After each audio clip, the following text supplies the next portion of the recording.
Nano બગડી ગયેલી અને એમાં એક BMW વાળો નીકળ્યો, લોટકો વરણ. નેનો વાણિયાની હતી, પોચા માણસ. નમસ્તે, કોઈ છે ઉભી રાખ્યો તો લેતા જાઓ. એમાં લોટકો વરણ આપણી જેવું નીકળ્યું કે શેઠ શું થયો? હા બાપા બગડી ગઈ, નથી હાલતી, ઉનાળો ફૂફાડા નાખી ગઈ. કારણ કે હામાં સાઈ હાલતું હતું, આમાં નેનો ન હાલે. કાંઈ વાંધો નહીં, બાંધજો માં હાલો. પણ બાપા ધીરે ધીરે રાખજો, નકર BMW હમણાં મેં ફગતી જાય. એ કે શેઠ એવું લાગે ફાસ્ટ થઈ ગયું વધારે તો ડીપલ મારજો એટલે હું ધીમો પડી જાય. ઓકે.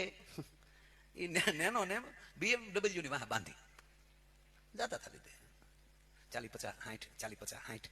શેઠે કે ઓકે ઓકે ઓકે, ચડત ચડત ચાલે છે, ધીરે ધીરે ચાલે. એમાં બાપુ BMW ની સાઈડ એક મર્સિડીઝ વાળાએ કાપી અને લોટકા વરણની ગાડી હતી ને એની કોઈ સાઈડ કાપી પહોંચ કેમ થાય? વાહે નેનો ઈ ભૂલાઈ ગયો. 140 હો, અને વાહે નેનો વંટોલિયા કર્યો ક્યાંથી આવે અને ઓલો ડીપર મારે. એમાં પોલીસ ખાતું જોઈ ગયું તો ઓહો 140 ની સ્પીડમાં એની વચ્ચે નેનો. એને એના અધિકારીને ફોન કર્યો, હેલો સાહેબ, BMW ને મર્સિડીઝ 140 માં હાઈવે ઉપર જાય. એટલે સાહેબે કીધું કે એવી ઊંચી ક્વોલિટીની ગાડીઓ 140 તો સહજ હાલતી હોય. કે ઈ તો બરાબર, પણ સતા સાઈડ કાપવા નેનો ડીપર મારે. એની સાઈડ કાપવા નેનો ડીપર મારે, ઈ મોટી વાત છે.